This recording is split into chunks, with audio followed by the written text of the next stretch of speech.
Hello everyone, GM. Welcome back to another episode of Overpriced JPEGs. It is time for your Wednesday interview, and today I am sitting down with Jesse Pollak, creator of Base, the new L2 by Coinbase, affiliated with Coinbase, eventually going to be decentralized from Coinbase. We get into that a little bit, which is the relationship between Base and Coinbase. But what I really wanted to get at primarily in this interview is how Base plans to onboard the next billion people into crypto, because that is their mantra, that is their tagline, that is their publicly stated goal. And so that was really my priority in this conversation, was to really understand the unique value proposition of Base and then how they plan to attract new users. So we talk about all of that. We talk in very specific terms about how the relationship with Coinbase helps Base, like what that adds to the value proposition. We also talk a little bit about whether or not Jesse thinks the future is multi-chain versus if Ethereum is really in the center of everything. And we talk about what does Base want to be when it grows up. That's the exact term that Jesse used. And of course, we talked a bit about Parallel. A number of you on Twitter were very excited about the Parallel partnership, so we get into that as well. I think y'all are gonna love this episode. So I'm going to hand it over to our lovely sponsors who make this show possible, and then it's on to my conversation with Jesse Pollak of Base. Y'all know the phrase, not your keys, not your crypto. Well, in a world where too many people have had to learn that the hard way, Overpriced JPEGs is proud to partner with Ledger, the world leader in critical digital asset security. Ledger's Nano S Plus and Nano X hardware wallets, paired with the Ledger Live app, Ledger's own software for setting up your Nano device and managing your crypto assets, is the easiest way to start your crypto journey while maintaining full control of your digital assets. You can use all your favorite dApps with Ledger Live, accessing 15 plus Web3 apps, including 1inch, Paraswap, Lido, and Zerion. So you can not only manage, but also grow your portfolio. And Ledger Live is available on mobile and desktop. Securing digital assets shouldn't be complicated. Ledger is as easy as it gets. Uncompromising security, effortless connectivity, full transparency, Ledger is your one-stop shop to trade and track crypto, grow your assets, and manage NFTs. Secure your future with Ledger. Visit shop.ledger.com today or check out the link in the show notes. I am so excited to announce that this year, Overpriced JPEGs has partnered with OPENSEA, the world's leading NFT marketplace, built for everyone, creators, collectors, noobs, and experts alike. I'm an OPENSEA user because they have the best selection of NFTs and a truly inclusive view of the ecosystem, supporting 8 chains and 8 global languages. I trust the systems they've put in place to keep the space safe, like copyright protection, malicious URL detection and removal, robust verification, and more. It's why they are the place to buy, sell, and create NFTs. That's right. You know OPENSEA, you use OPENSEA, but did you know that OPENSEA now has drops? New exclusive projects launch every week from top projects and creators, and you can check them out now using the link in the show notes. They also recently introduced self-serve drops, which is in beta, and allows creators to launch their projects right on OPENSEA. This drops product gives creators access to tools like rich storytelling drop pages, multi-chain support, and drop mechanic customization. The full launch for self-serve drops is coming this spring. So check out the upcoming drops on OPENSEA right now using the link in the show notes and own what moves you. You'll also be supporting the show in the process. Jesse, welcome to Overpriced JPEGs. Glad to be here. Happy Friday. You and your on-chain Summer Friday tee. Welcome to Overpriced JPEGs. Yeah, well, normally I just wear a black tee or a gray tee, but it's Friday, it's on-chain summer. I was like, let's mix it up. Let's get a little color in there. It's Overpriced JPEGs. We're a fun and friendly brand. You know, Exactly. You're making your fashion decisions based on this, I know. Exactly. Well, very excited to chat with you, and congratulations, first of all, on all the success that you've had in this rollout, and it feels like Base is just dominating my timeline and all the fun activations y'all have done here in the first week. So really excited to get into this conversation and appreciate what you're doing. Yeah, well, thank you. It's day one. That's my feeling. Obviously exciting to see the world respond in a positive way and folks be fired up about the world coming on chain. But we feel like we're at the very beginning of what's going to be, a long journey, but also a short journey to get the rest of the world on chain over the next few years. Well, that's what this whole conversation is going to really be about, I think, is how do you plan to bring the next billion users on, which is, I know, the tagline essentially for Base. I don't want to get too technical or dive too much into like, oh, you're on the Optimism stack or things like that. I think you've outlined that pretty well on other shows that deal with the technicalities probably better than I do. And for folks who want that, we can put some in the show notes for other interviews to go listen to you. But I do think it's important to just kind of level set up front. And I want to use a question that we actually got on Twitter to do that, which is something I've heard you answer before, but let's just dive into it, which is what is Base really solving here that other L2s weren't solving? And what is like the real value proposition outside of or inclusive of, but maybe dive deeper on it, like we're a public company and there's now a layer 2 associated with us. Yeah. I think that like the starting point for answering that question is we don't think about layer 2s as zero sum, or that this is kind of like Base versus other layer 2s.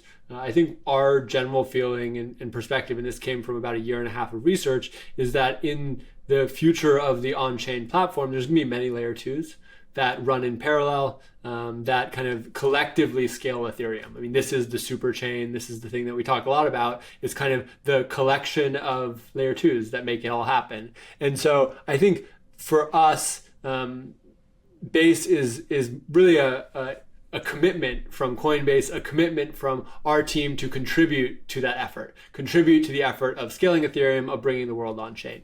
So that's the starting point. It's positive sum. It's all about kind of how do we make the pie as big as possible, and how do we do that in collaboration with all these other folks who are building incredible technology. In terms of, kind of inside of that context, how does Base really kind of stand out, and what are we focused on? I'd say the biggest thing is really ease of use, both on the developer side and on the user side. We're laser focused on how do we make it so 1 million developers and 1 billion users can come on chain. And I think the thing that we kind of have a unique position to do that from is that because we have been working historically so closely with Coinbase, we have this opportunity to look end to end at that life cycle. End to end from the underlying kind of technology stack of Base all the way through different pieces of infrastructure and developer tools to the user experience in Coinbase and Coinbase Wallet, and think like what's actually required to make this work? What's required to make it so someone can go from never having been on chain before to doing something that's meaningful, that's interesting, that's cool on chain, and doing that in less than 60 seconds. And so I don't think we're quite there yet. That's kind of been our North Star this summer as we've been working on-chain summer and all these things, but that's the goal. It's think end to end and figure out how do we get one really solid through line of this experience being excellent, so we can then replicate that again and again and again with every new on-chain product, so that folks don't have to feel like it's scary coming on-chain. They don't have to feel like it's too technical or it's just speculative, but instead they can just see how powerful and cool this new platform is, start to use the products there because they're easy to use, they're fun to use, and they make their lives better, and then kind of naturally fall into this transformation of the world where everyone comes on-chain and everyone lives better lives as a result of it. Love it. Let's do it. Let's go. I'm done. Great. It's been a great interview. Nice to have you. I mean, at a high level, I think that makes so much sense. And my brain is like, yes, Coinbase is an advantage here. And you can have this bigger picture of everything, or front to end, as you said. Can you talk me through a little bit more specifically, like if there's anything you're incubating that you can talk about where having the Coinbase affiliation or the insights from Coinbase really makes a key difference in how something gets built? Yeah. I'll give 2 examples. One that's kind of like a new like product area that we're thinking a lot about, where I think that will shine. And then the other is more kind of like just an illustration of what that looks like. And so on the new product side, I think one of the big areas that we're excited about is identity. There's obviously a pretty big gap, I think, in terms of identity tools for kind of letting developers and applications know who people are on chain. And so I think this is a place where Coinbase has a really unique advantage. In terms of having a large number of folks who we know who they are and who we can start to kind of bring on chain, bring their identities on chain in a private way, and enable kind of new experiences that are around that. If you look at the kind of traditional financial system and you look at, in the United States and many other countries around the world, the most common financial products that people use require people's identity, like a credit card, right? Yeah. This is under collateralized lending. Yeah. And that's just not possible right now in crypto. And so I think like enabling better identity tools, having kind of Coinbase's resources, Coinbase's access, Coinbase's kind of connection to customers to do that. I think that's one example where you kind of have that integration that is going to enable like the next generation of products.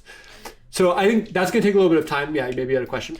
No, I was just going to try and really spell that out and see if I understand this, because that's an interesting one. So saying like, hey, so I'm obviously a Coinbase user. And so you might say, hey, we have this profile of the person. Maybe we obscure name and some of that key identifying information that make people uncomfy, certainly in crypto. But say like, hey, we have a profile of a person. Maybe I'm not connected with WorldCoin, so you can verify that, I have my like retina scan saying I'm real, whatever. But point being, you have this, and you say, my kind of trading behavior or what I've bought previously or whatever.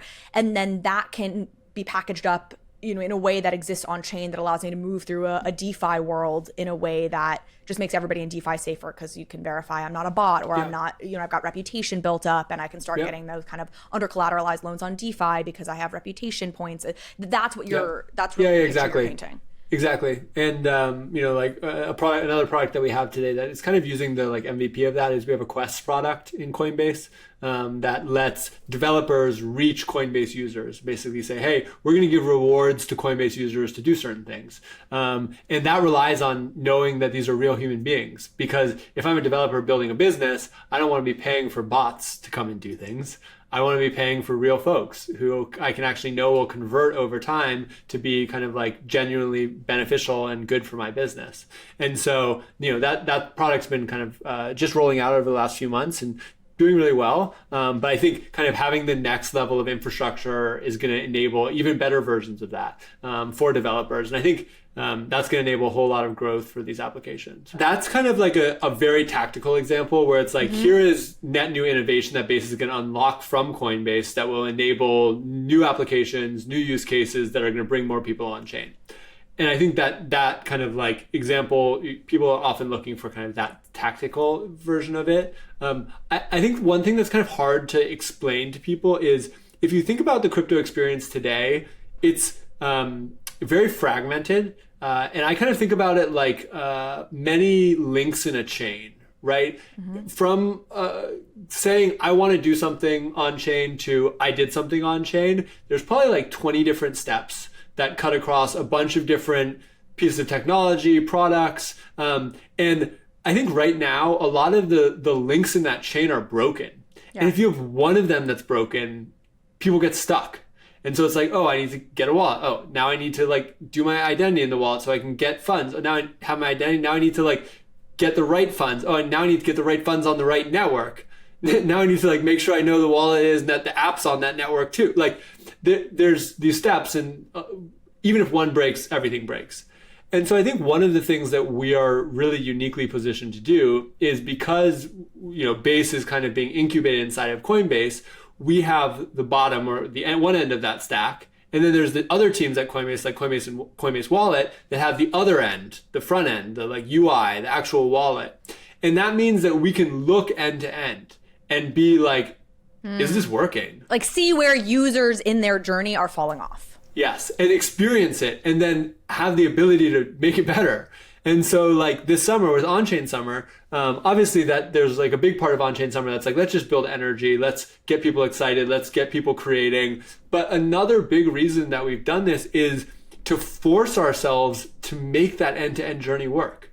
And so every day in August, there's one thing to do on chain that we are curating. There's gonna be a bunch of other things that the community can create, but one thing that we curate. And what that means is from August 9th until August 31st, every day of the week, Saturdays and Sundays included, there will be people who are looking at the experience of getting someone from no wallet to doing an on-chain action and being like, what breaks? And every day, I've done this for the last 3 days, I'm gonna do it for the next 20 days, I have an hour-long meeting with the teams from Coinbase, with the teams from Coinbase Wallet, with the teams from Base, and we literally write what worked well today, what didn't work well today, what do we need to fix? That's very interesting. That's kind of a hard thing to describe in terms of like Base, like why is Base different?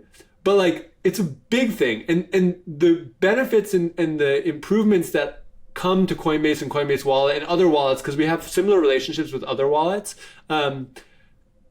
are not just going to accrue to Base, right? They're going to accrue to all of these chains because that's the way this has all been built. But I think Base and Coinbase, we have the opportunity to kind of be first through the line and push the boundaries because of that tight-knit integration, because of the way we're incubating this, and just make it really work and kind of be the folks who figure it out first, and thereby enable a bunch of use cases, enable a bunch of new developers to kind of get excited, enable a bunch of new users to get excited, and help unlock this next wave of crypto adoption. And so, yeah, that's a hard one to describe to people. No, I think you've done a great job and totally clicks for me. And I think the obvious next question that I would love to know if you can share is like, all right, you only have 3 days of data, but like what is starting to emerge in those first 3 days as the places where things are breaking?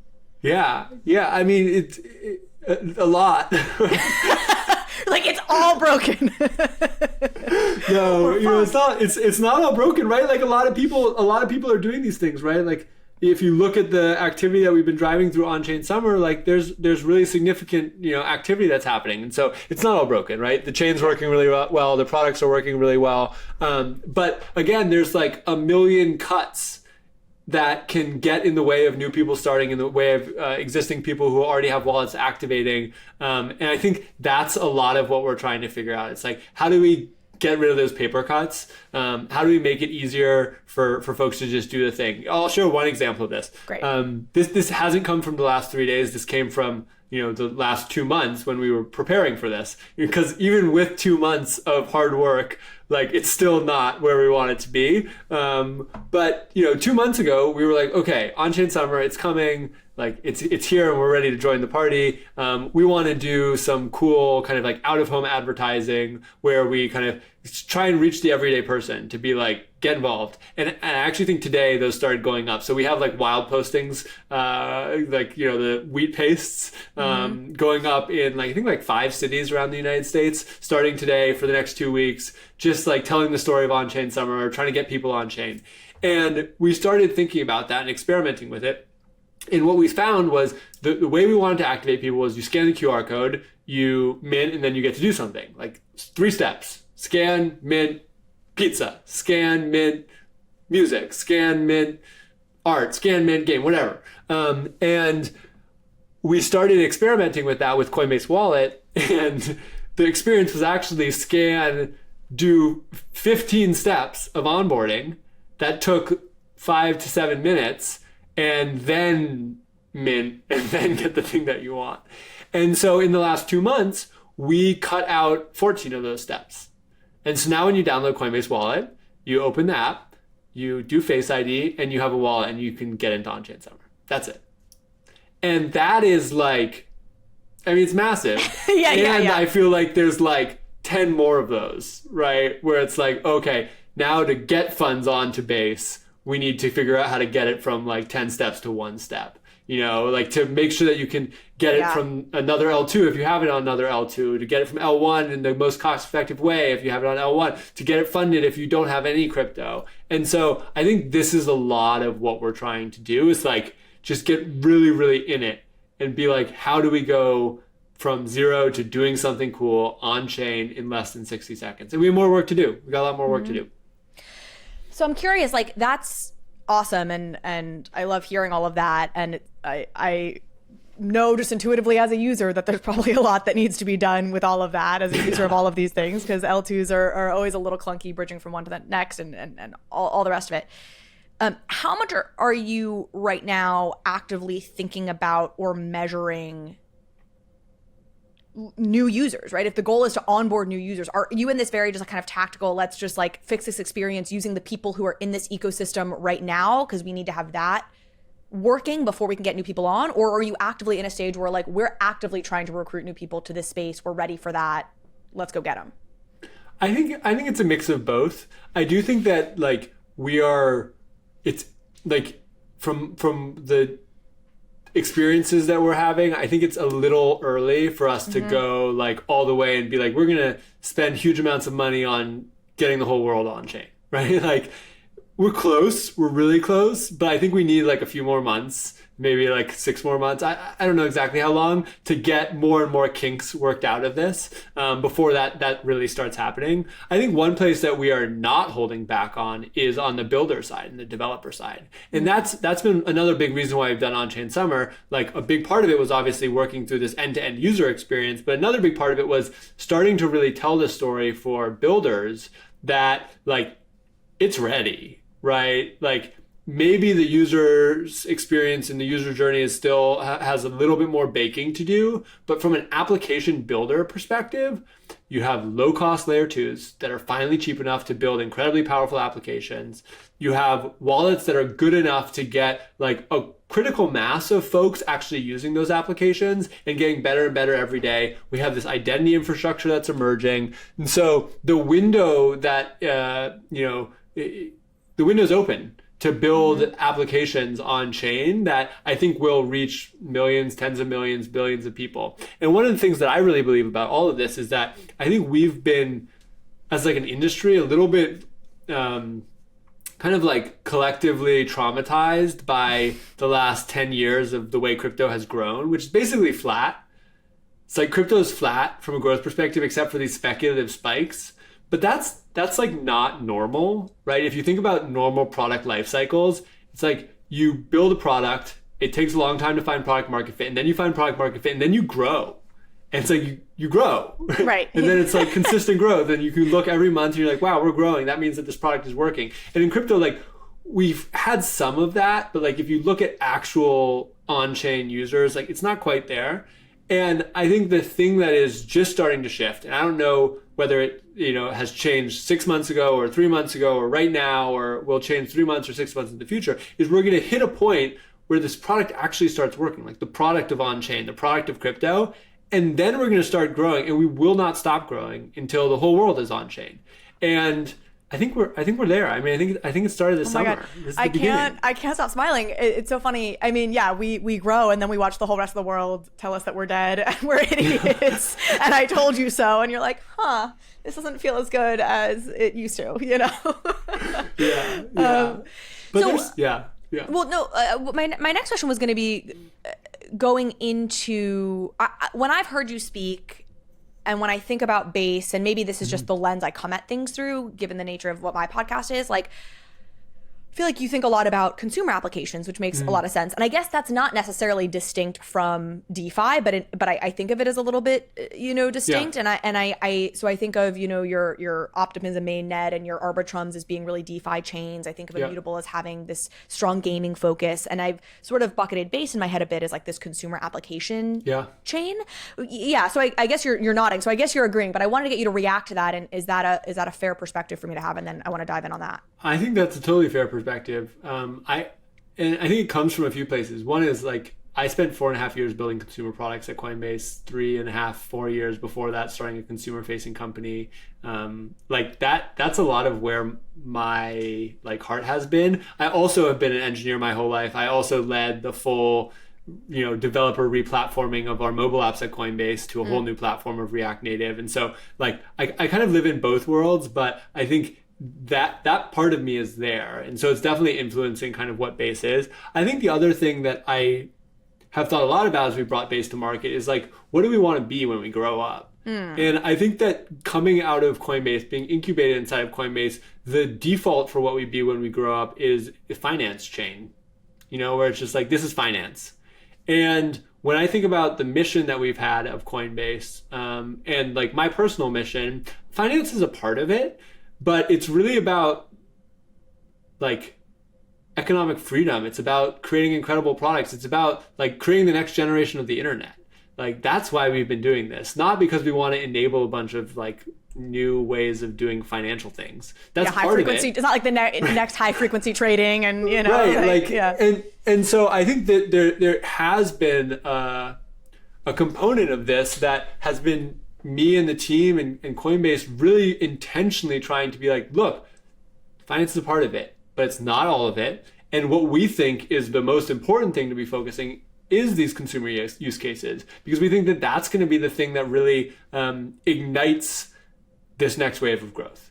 And the finance stuff will slot in. It will enable people all over the world. We think that payments and messaging are obviously big part of it, but the consumer use cases and consumer products and the novel stuff that people can do from a consumer perspective on chain is what we want to be leading with and where we're focused.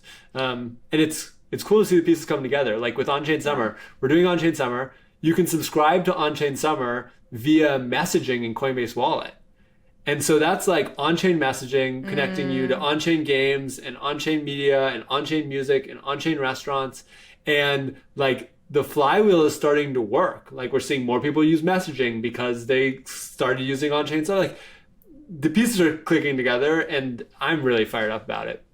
We're going to talk about on-chain restaurants because I'm here in New York. So we're going to talk about Blackbird in a minute. But I'm curious, as we're talking about this vision of what you are when you grow up, what are the metrics you would look at? What would success look like from a metric perspective when you're grown up? Like, what do you be tracking to know that it's working? 1 million builders, 1 billion users.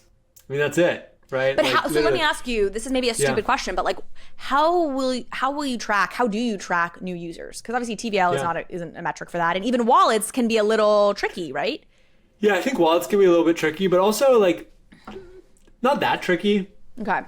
Like all of this data is out there, right? It's all open and there's like increasingly good heuristics that you can use for understanding what's real addresses versus what's not real addresses. That identity piece. What are bots? Yeah, and the identity piece fits into this, right? Like you can look, okay, does this address have a world ID? Does it have a Gitcoin passport, right? And so can you get to like 100% confidence? No, but can you get to heuristics that are like pretty good for being able to determine like what is the real user activity happening on these chains? Yes. Same thing for developers, like who's deploying smart contracts?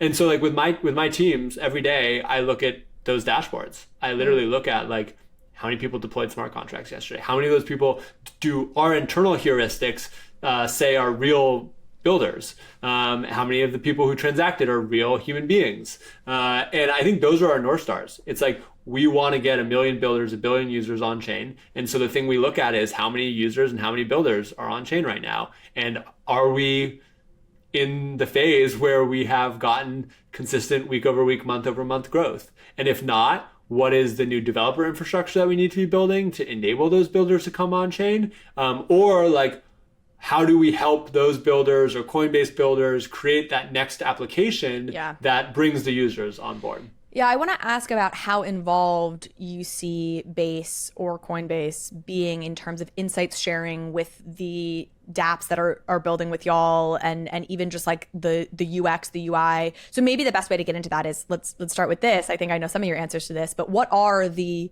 consumer applications, the dApps right now that you're most excited about that are either already on Base or coming, or that could include like a Parallel, which of course is a game. Yeah. But what are you most excited about right now? Oh man, so many things I'm excited about. On the kind of like consumer application side, I think there's obviously the whole kind of like on-chain media space. So the Zora, Manifold, Highlights of the world, all those folks have been very early supporters of Base. I think there's like 10 or something different media products that are launching on Base, that have launched on Base and are participating in On-Chain Summer in some way. I personally like have known the Zora folks forever because they all worked at Coinbase with me, and they've really influenced my thinking on a lot of this stuff. And I'm very convinced that on-chain media is going to be a huge driver of growth. And so I'm really excited about that. I now mint something on-chain multiple times a day, but I mean, that's On-Chain Summer's really set it off. Even before On-Chain Summer though, it was like at least once a day, and it's low cost. It's like $1 to collect this cool piece of art from someone who I think is cool and who I know will like appreciate it. I mean, that we've all been kind of conditioned to give our appreciation in likes and comments on TikTok, but I see no reason why that doesn't change to low cost transactions that are mints. It's just going to happen. So I think that's going to be a huge one. I think obviously gaming, we're very convinced is going to be a big one. Parallel leading the way. Today, they're doing an on-chain summer drop for their starter pack. It's awesome. You can get like 40 cards and get playing.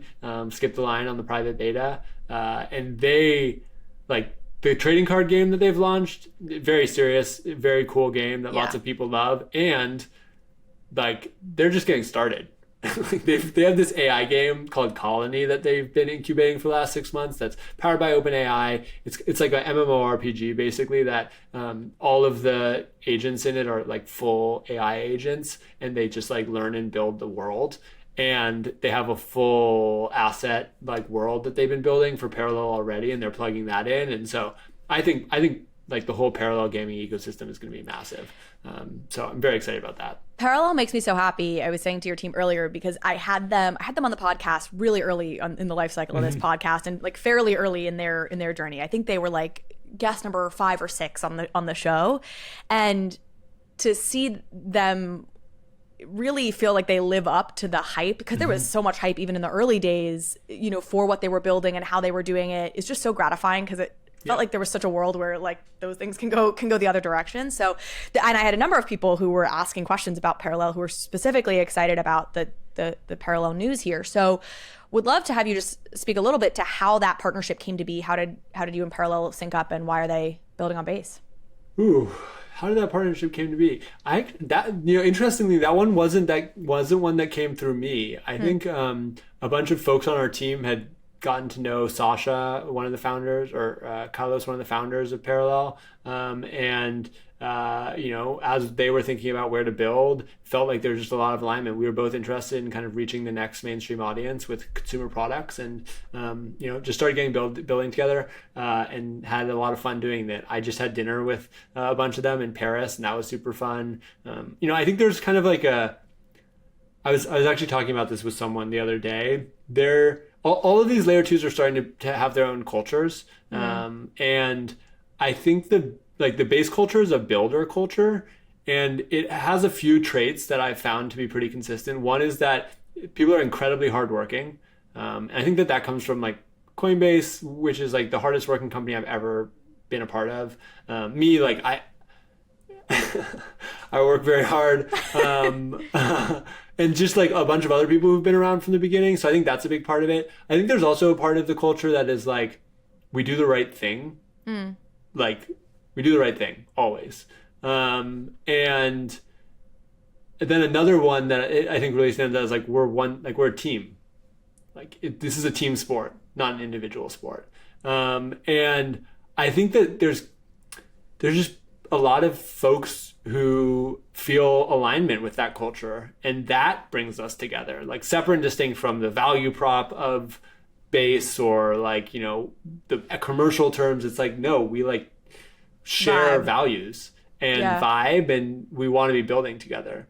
I was talking about because I've been trying to analogize and think about how does the super chain come together, because it's this complex thing, right, where you have different L2s and they have to fit together, and they're like somewhat competitive, but also but very collaborative and all aligned economically. And one of the mental models I've been using, and this is not reflective of the global reality of all these L2s, but more of the cultural reality of what I'm seeing develop, is I've been trying to think about like OP mainnet and Zora network and Base, and what regions they would be in the United States if we had to give them things. And I'm increasingly convinced that OP mainnet will end up being kind of like DC, where it's like kind of the seat of the government, and there's like obviously a lot of very important stuff there, but it's sacred, right? Like that is the place where the government lives, and so there's a lot of other stuff that like it doesn't make sense to live there.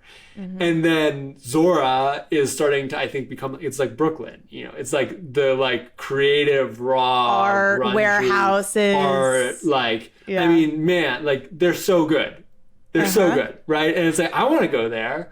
Like I maybe don't live there. Like I'm not a creative, like at my core. I'm a builder at my core. Your shirt would have fooled me. Right, exactly. I try. And then I think that if I had to kind of like place base, it would be California, right? It would be like Silicon Valley, and there's still creativity there, right? Like, but it's different, right? Like the Base team didn't launch Base from the Brooklyn warehouse. We went to FWB Fest in Idlewood, California, in the mountains. Yes.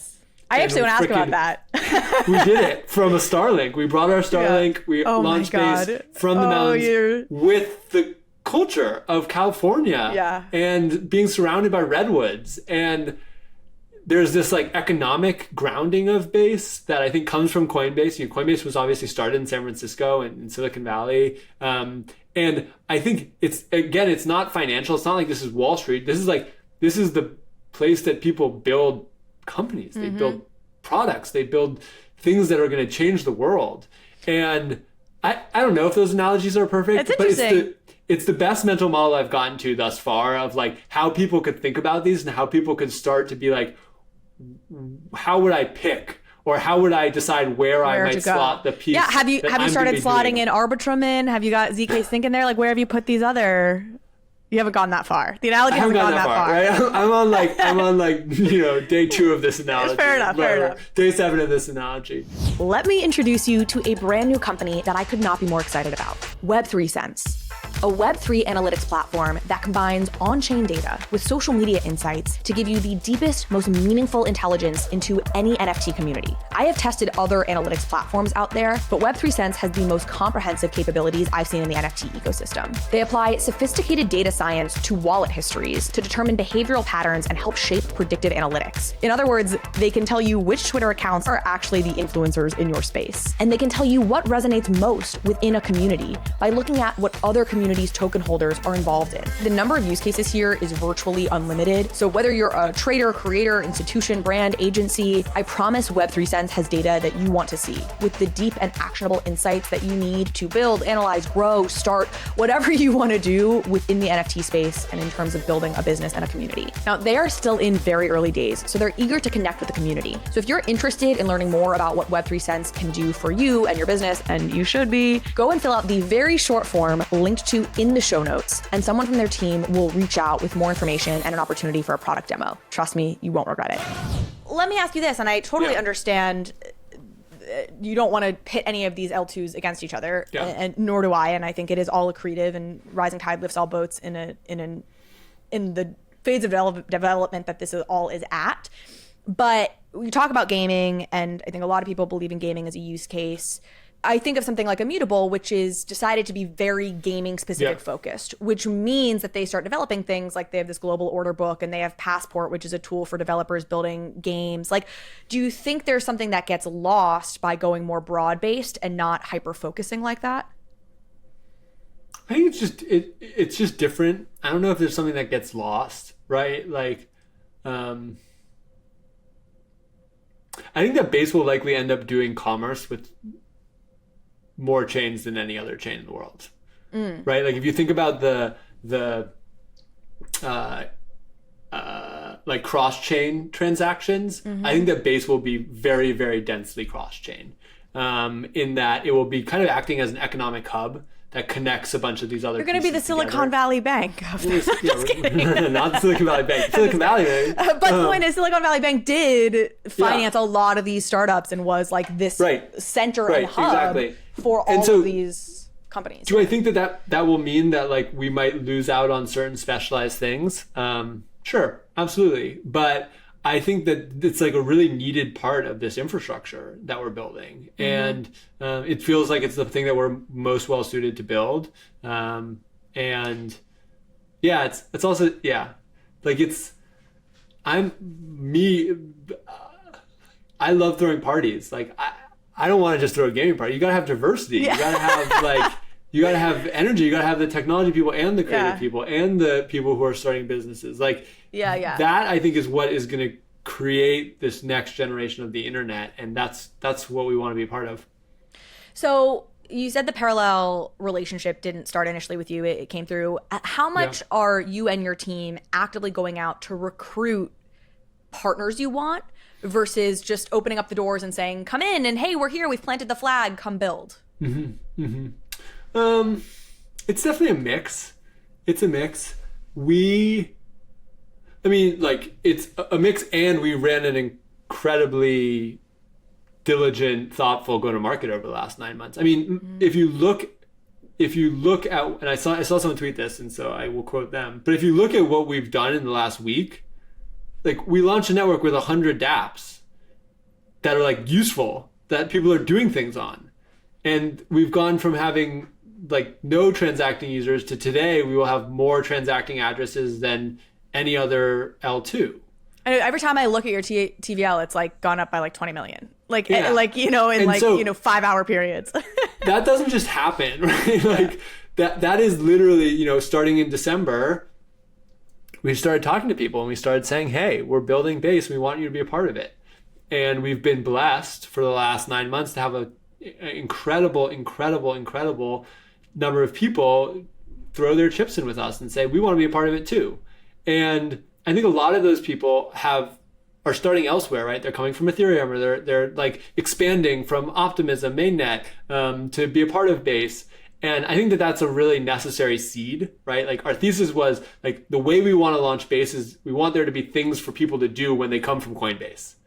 Like we don't want to just start with an empty chain. We want to have things for people to do when they come from Coinbase so we can actually do this end-to-end experience testing and kind of like making better that we were talking about earlier.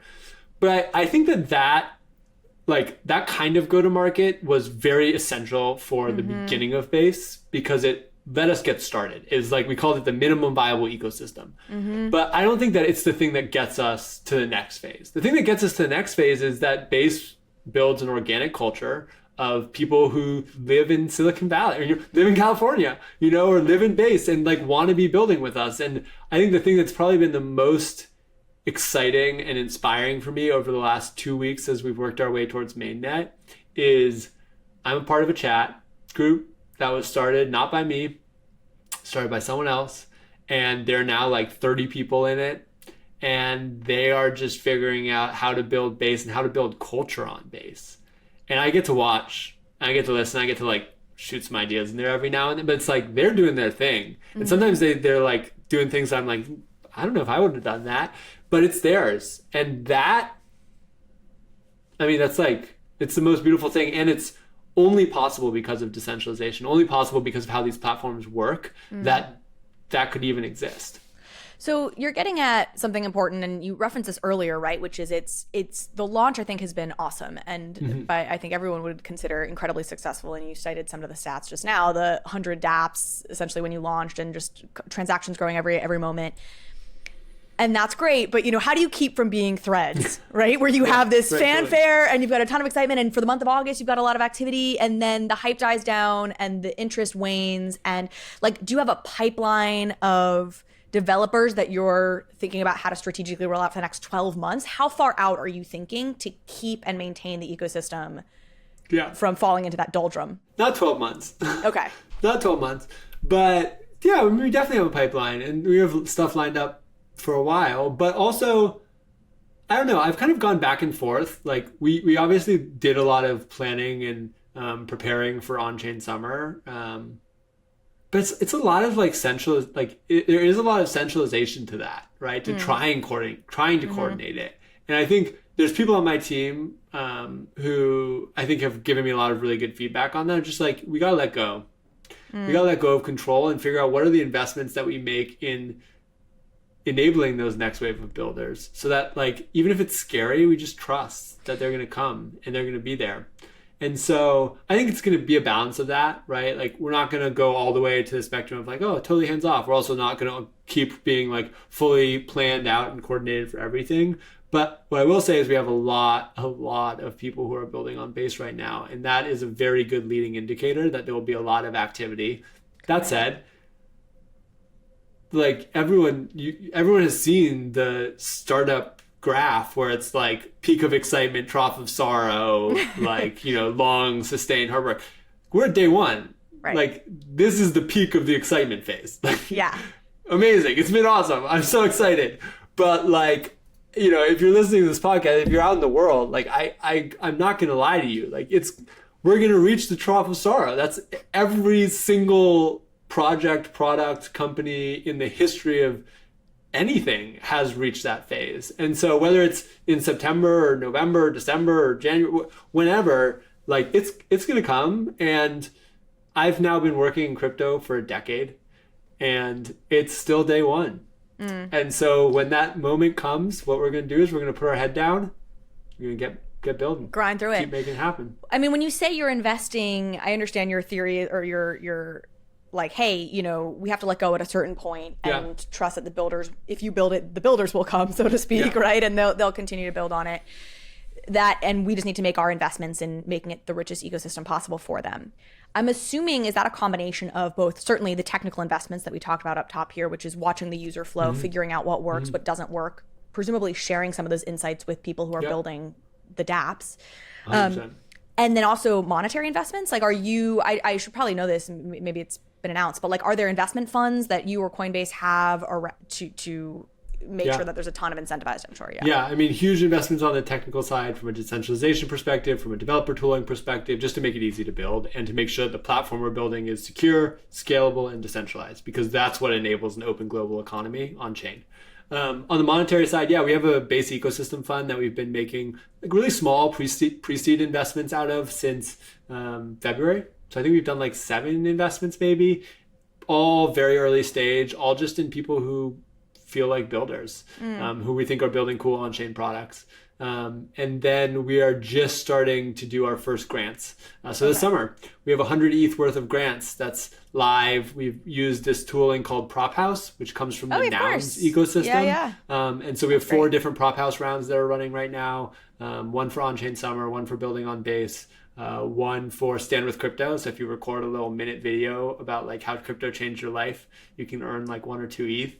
And then one for account abstraction. And so that's kind of our first grant experiment. We're going to scale our kind of like grant spending and investment. We really want to focus our grants not on like pay to play, where it's like, we'll pay you to come bring your app here, but instead like finding builders who are building awesome things and making sure that they have the resources to keep building. So what are the biggest risks to Base right now? And another way to maybe frame this that I ask every so often on this podcast is, if this somehow doesn't work, why?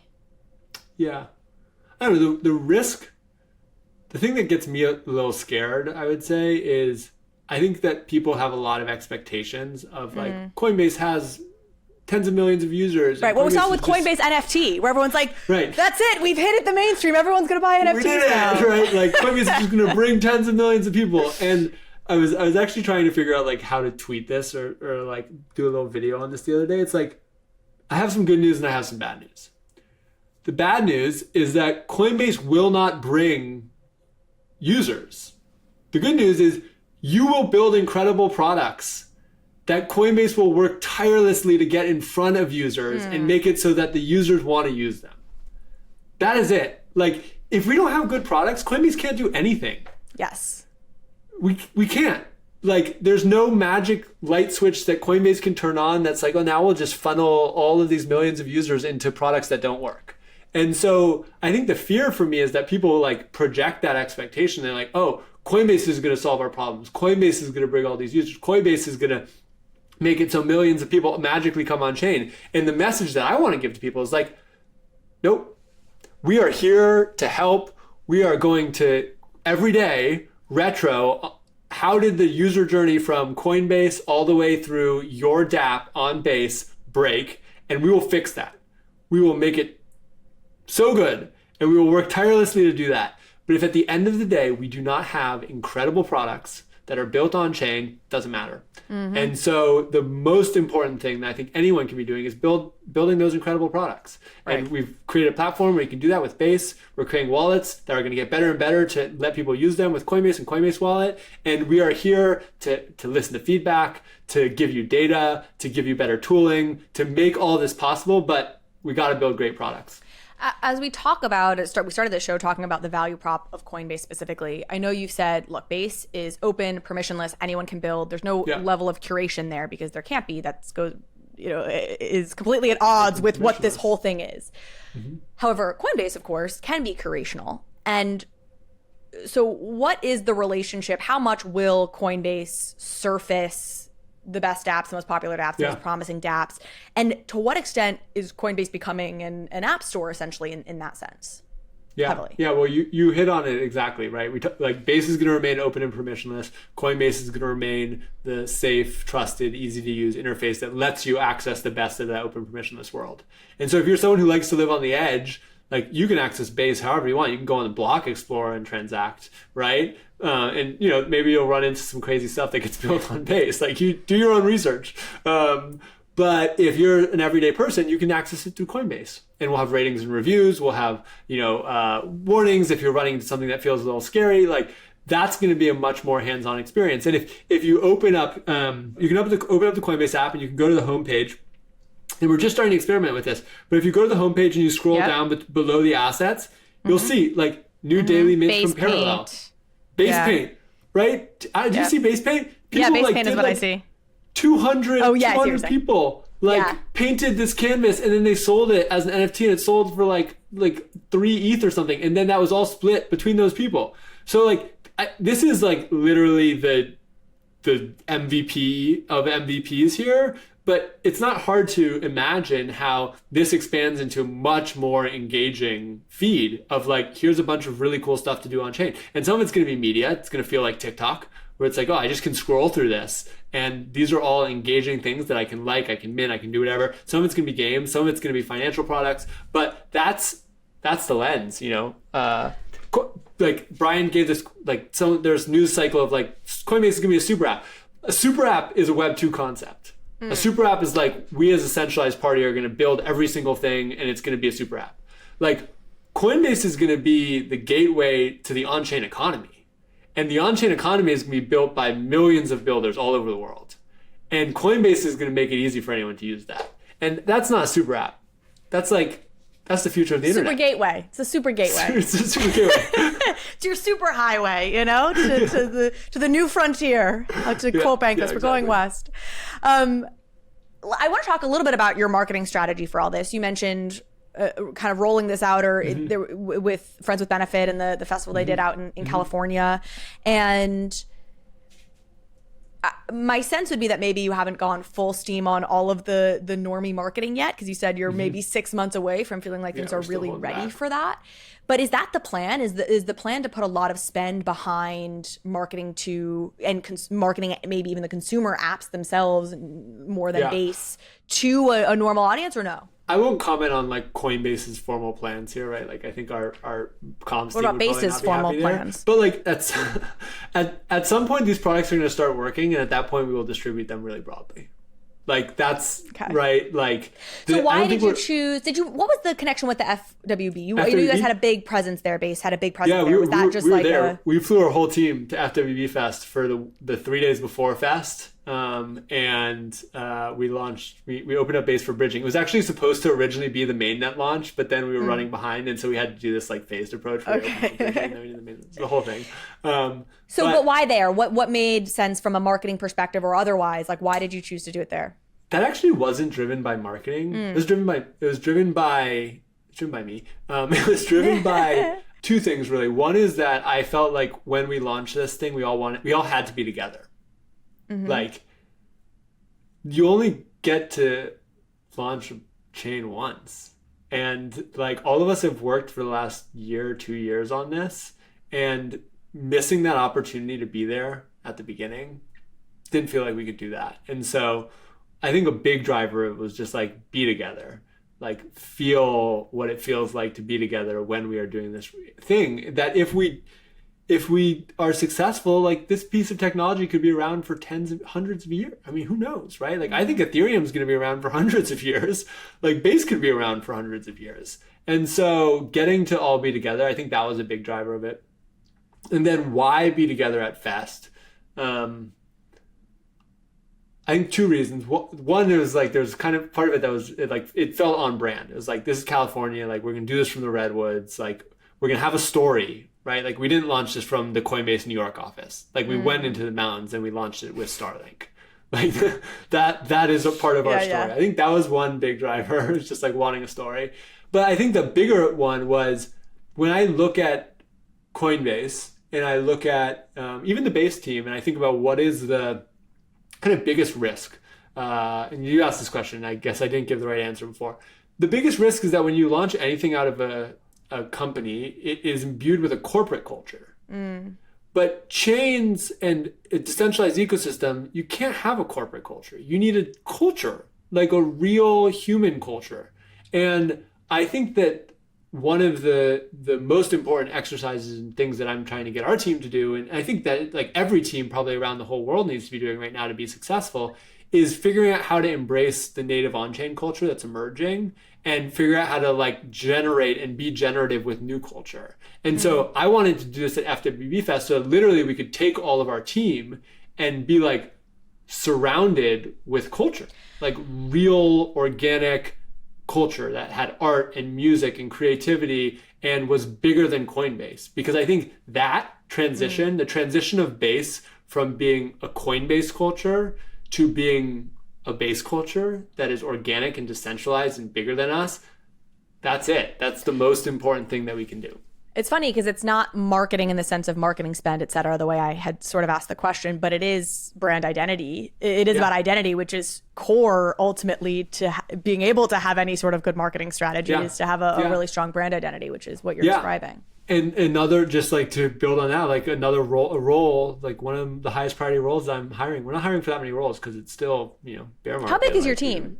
It's small. It's like a baby team, right? I can't give numbers because the comms team won't be happy. But it's a small team. But one of the roles I'm hiring for, and would love people to apply who are listening to this project, is I'm hiring for a creative director who can basically work with me to figure out like how do we tell the story of the Base culture, and how do we visualize that, and how do we proliferate that, and how do we work with this incredible decentralized community that's starting to exist around Base to turn that into something that the world can identify and the world can feel connected to and the world can be a part of.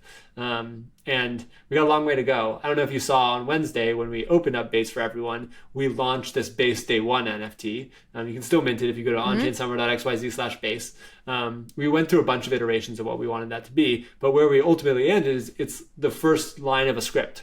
It's, I forget exactly what it says. It says, this is the story of Base and the world coming on chain. To be continued. Yes, I've seen this. Yeah. And what will happen over the next many weeks and months and years is that NFT will change and the content will reflect our story. And it will not be the story that is the Coinbase story. It's going to be all of our story. And it's not made yet. We haven't brought 1 billion people on chain. But the thing we wanted to communicate with that and the thing that we are trying to do is we're trying to make it so all of us tell that story. Because it's bigger than just Coinbase, it's bigger than Base, it's bigger than me. It's about all of us creating this next generation of the internet and bringing the whole world on chain. I have a funny question coming after that big, lofty, beautiful sentiment, which is obviously there was like some drama with the Ball token shortly after the launch.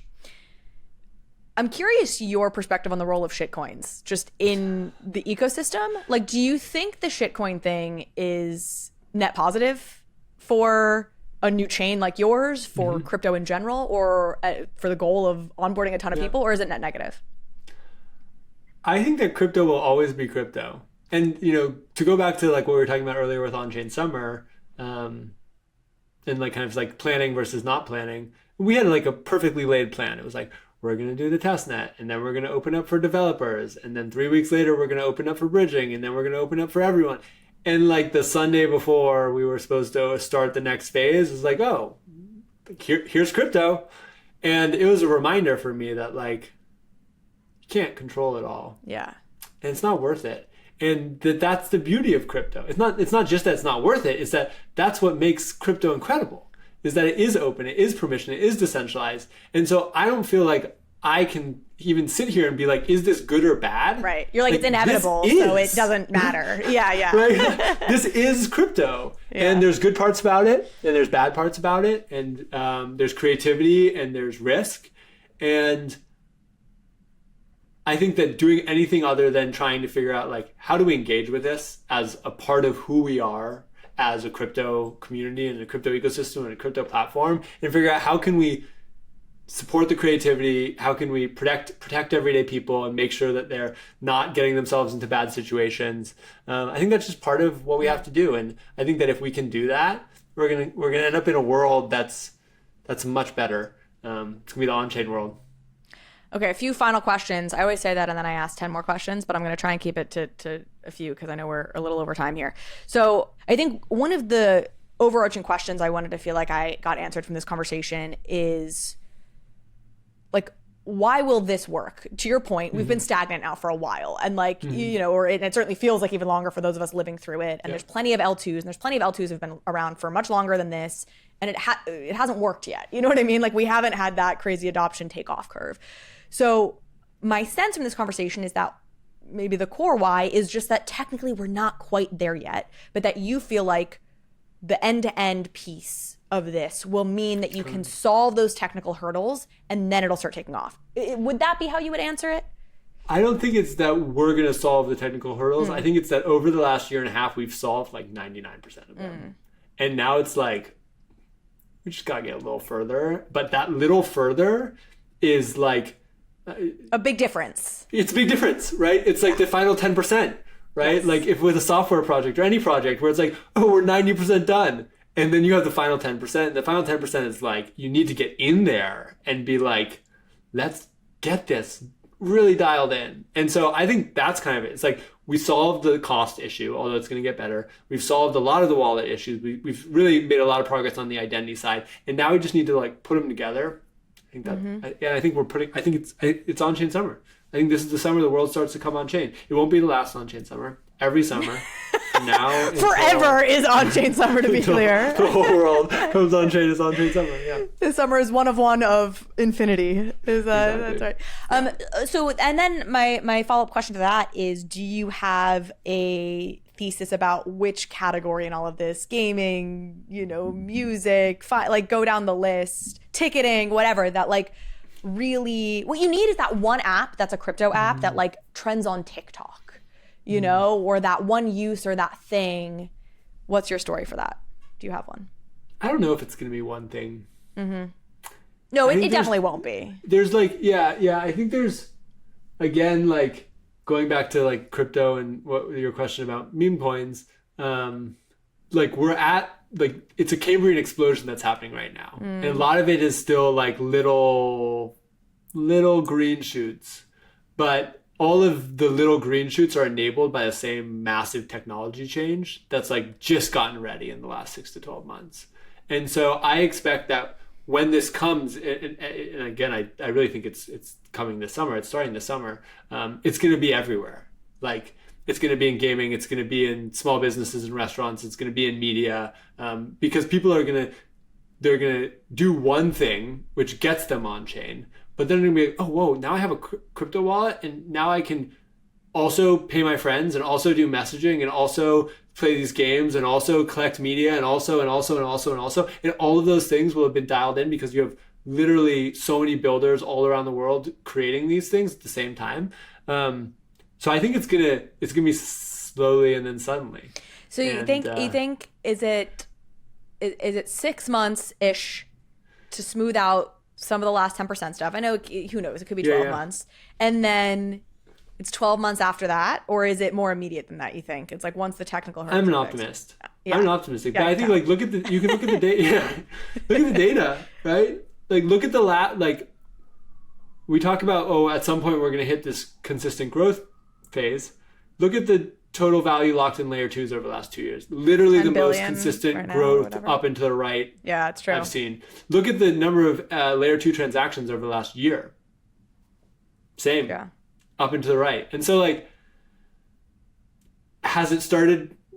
Did it start 6 months ago? Will it start 6 months in the future? I don't know. Sure. Like I can't, hindsight, we can come back to this conversation a year from now, but like, we are very close to it starting, and then it will take time because getting billions of people on chain and to do anything takes time. Yeah, right. But I think like it either has already started or it's close to starting. Okay, I love it.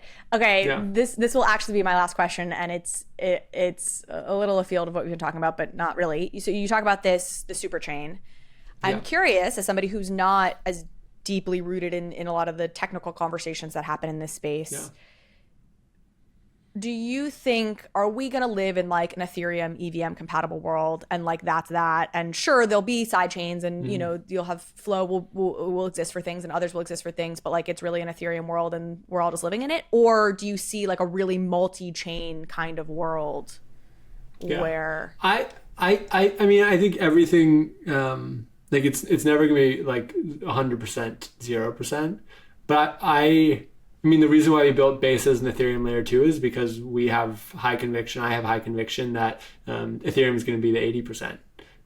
And that layer 2 is going to be the 80%. Mm-hmm. And so I think other things will exist. But when I look at the network effects that exist around Ethereum and layer 2 on Ethereum, they're incredibly strong. Incredibly strong. The tooling is incredibly good. The people are all there. And so that's what I expect.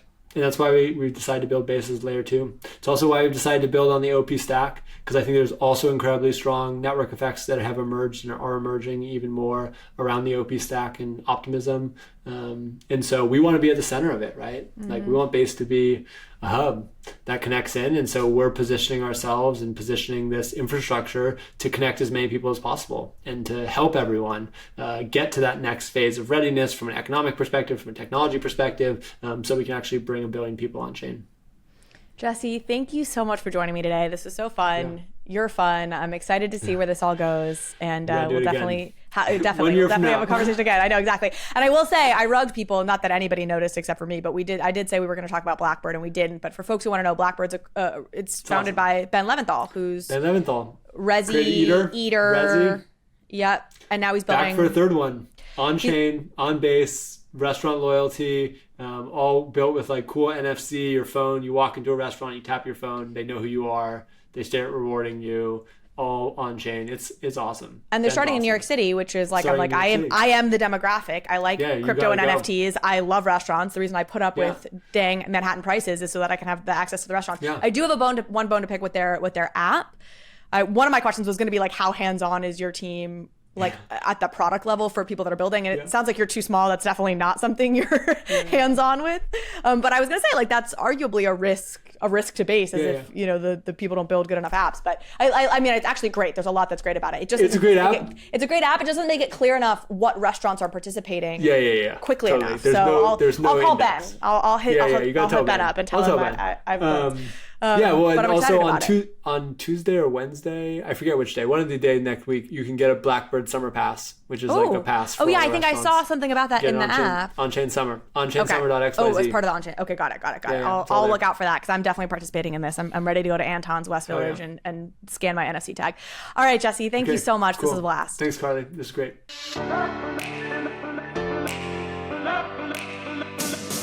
Thank you so much for watching this episode of Overpriced JPEGs. If you liked this conversation, if you liked this episode, please go ahead and hit subscribe.